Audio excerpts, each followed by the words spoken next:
Olá, meus queridos. É muito bom estarmos aqui mais este momento. Esse momento muito prazeroso, né? De estarmos lendo a palavra, de estarmos ouvindo, né? Deus falando conosco através da leitura. Atos capítulo 20, do versículo 1 ao 16, o Senhor nos diz: Paulo vai à Macedônia e à Grécia. Passado o tumulto, Paulo mandou chamar os discípulos e os encorajou. Então se despediu e partiu para a Macedônia. Enquanto estava lá, encorajou os discípulos em todas as cidades por onde passou. Em seguida, desceu à Grécia, onde ficou por 3 meses. Quando se preparava para navegar de volta à Síria, descobriu que alguns judeus conspiravam contra sua vida e decidiu voltar pela Macedônia. Alguns homens viajavam com ele, era Sopatro, filho de Pirro, de Bereia, Aristarco e Secundo, de Tessalônica, Gaio, de Derbe, Timóteo e Tíquico e Trófimo, da província da Ásia. Eles foram adiante e esperavam por nós em Troade. Terminada a festa dos pães sem fermento, embarcamos no navio em Filipos e 5 dias depois nos reencontramos em Troade, onde ficamos 1 semana. A última visita de Paulo a Troade. Versículo 7. No primeiro dia da semana, nos reunimos com os irmãos de lá para o partir do pão. Paulo começou a falar ao povo e, como pretendia embarcar no dia seguinte, continuou até a meia-noite. A sala no andar superior, onde estávamos reunidos, era iluminada por muitas lamparinas. O discurso de Paulo se estendeu por horas. E um jovem chamado Eutico, que estava sentado no parapeito da janela, ficou muito sonolento. Por fim adormeceu profundamente, caiu de uma altura de 3 andares e morreu. Paulo desceu, inclinou-se e sobre o jovem e o abraçou. Não se desesperem, disse ele. O rapaz está vivo. Então todos subiram novamente, partiram o pão e comeram juntos. Paulo continuou a lhes falar até o amanhecer e depois partiu. Enquanto isso, o jovem foi levado para casa vivo e todos sentiram um grande alívio. Paulo se encontra com os líderes efésios. Paulo foi para a terra até Assos, onde havia definido que devíamos esperar por ele, enquanto nós fomos de navio. Encontrou-se conosco em Assos e navegamos juntos até Mitilene. No dia seguinte, passamos em frente à ilha de Quios. No outro dia, atravessamos para a ilha de Samos e um dia depois chegamos a Mileto. Paulo havia decidido não aportar em Éfeso, pois não queria passar mais tempo na província da Ásia. Tinha pressa de chegar a Jerusalém, se possível, para a festa de Pentecostes. Juízes capítulo 13. O nascimento de Sansão. Mais uma vez, os israelitas fizeram o que era mal aos olhos do Senhor. Por isso, o Senhor os entregou nas mãos dos filisteus, que os oprimiram durante 40 anos. Naqueles dias, um homem chamado Manoá, da tribo de Dan, vivia na cidade de Zorá. Sua esposa era estéril e eles não tinham filhos. O anjo do Senhor apareceu à esposa de Manoá e disse: Embora você não tenha conseguido ter filhos até agora, ficará grávida e dará à luz um filho. Portanto, tenha cuidado, não beba vinho e nenhuma outra bebida fermentada, nem coma nenhum alimento que seja impuro, onde ficará grávida e dará à luz a um filho, no qual jamais cortará o cabelo, porque ele será consagrado a Deus como nazireu desde o nascimento. Ele começará a libertar Israel das mãos dos filisteus. A mulher foi correndo contar ao marido. Um homem de Deus apareceu para mim. Era como um dos anjos de Deus, e sua aparência era assustadora. Não perguntei de onde era, e ele não me disse seu nome. Mas ele me disse: Você ficará grávida e dará à luz a um filho. Não beba vinho e nenhuma outra bebida fermentada, nem coma nenhum alimento que seja impuro. Seu filho será consagrado a Deus como nazireu, desde o nascimento até o dia da sua morte. Então Manoá orou ao Senhor: Senhor, eu peço que o homem de Deus que enviaste volte e nos dê mais instruções a respeito desse filho que vai nascer. Deus atendeu à oração de Manoá e o anjo de Deus apareceu outra vez à esposa quando ela estava sentada no campo. Seu marido, Manoá, não estava com ela, então ela foi correndo contar ao marido: o homem que apareceu outro dia está aqui de novo. Manoá voltou depressa com sua esposa e perguntou: o senhor é o homem que falou com minha esposa outro dia? Sim, sou eu, respondeu ele. Então Manoá perguntou: quando suas palavras se cumprirem, como devemos criar o menino?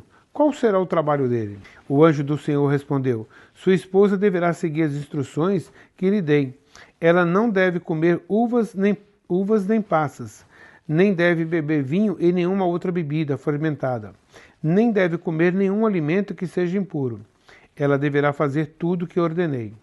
Manoá disse ao anjo do Senhor: por favor, fica aqui até prepararmos o cabrito para o Senhor. Está bem, só que não comerei nada, respondeu o anjo do Senhor, mas você pode preparar um holocausto como sacrifício ao Senhor. Manoá ainda não havia percebido que era o anjo do Senhor. Manoá perguntou ao anjo do Senhor: qual é o seu nome? Queremos lhe prestar homenagem quando isso tudo se cumprir. Por que quer saber meu nome? Disse o anjo do Senhor. Ele é tão maravilhoso que você não conseguiria entender. Então Manoá tomou um cabrito e uma oferta de cereal e os apresentou sobre uma rocha como sacrifício ao Senhor. Enquanto Manoá e sua esposa observavam, o Senhor fez algo extraordinário. Quando as chamas do altar subiram ao céu, o anjo do Senhor subiu nas chamas. Ao verem isso, Manoá e sua esposa se curvaram com o rosto no chão. O anjo do Senhor não voltou a aparecer a Manoá e sua esposa.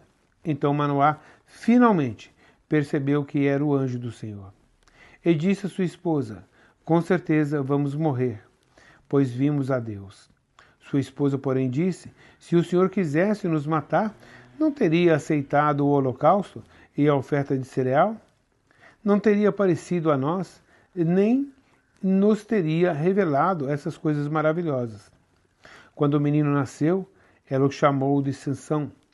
O Senhor o abençoou enquanto ele crescia. E o Espírito do Senhor começou a agir nele quando ele morava em Maanedã, entre Zorá e Estaol.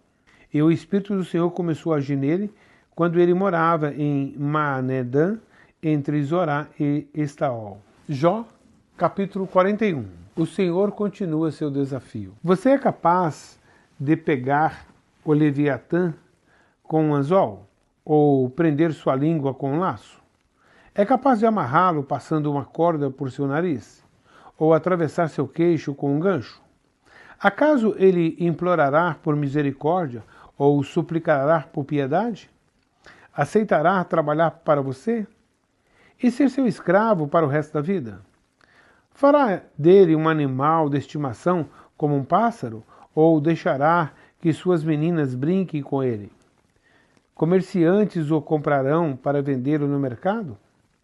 É possível furar sua pele com lanças ou ferir sua cabeça com arpões?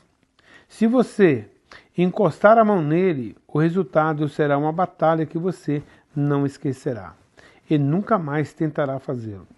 Não, é inútil procurar capturá-lo. O caçador que tentar será derrubado. E visto que ninguém ousa perturbá-lo, quem será capaz de me enfrentar? Quem me deu alguma coisa para que eu precise retribuir depois? Tudo debaixo do céu me pertence.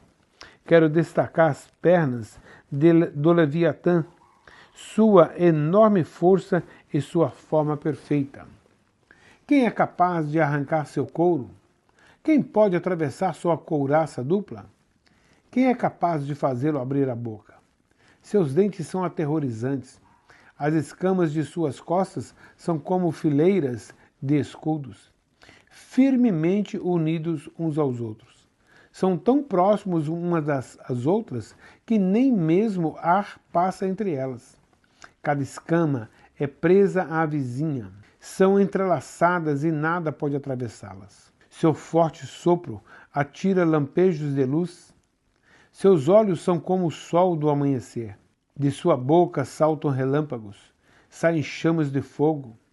Suas narinas soltam fumaça, como o vapor de uma panela aquecida numa fogueira de juncos. Seu hálito faria acender carvão, pois chamas saltam de sua boca. A força tremenda do pescoço do Leviatã espalha terror por onde ele passa.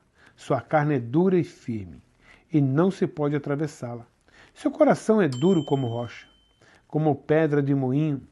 Quando ele se levanta, os valentes se enchem de medo e são tomados de pavor. Nenhuma espada pode detê-lo, nem lança, nem dardo, nem arpão. Para essa criatura, ferro é uma palha, e bronze uma madeira podre. Flechas não o levam a fugir.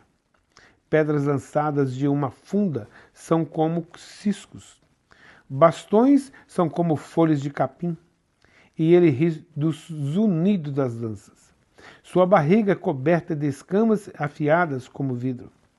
Quando ela se arrasta na lama, escava como um arado.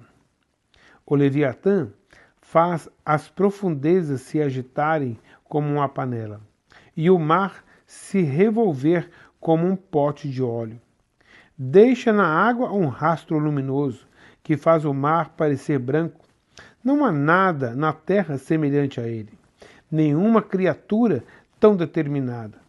De todas as criaturas, ele é a mais imponente.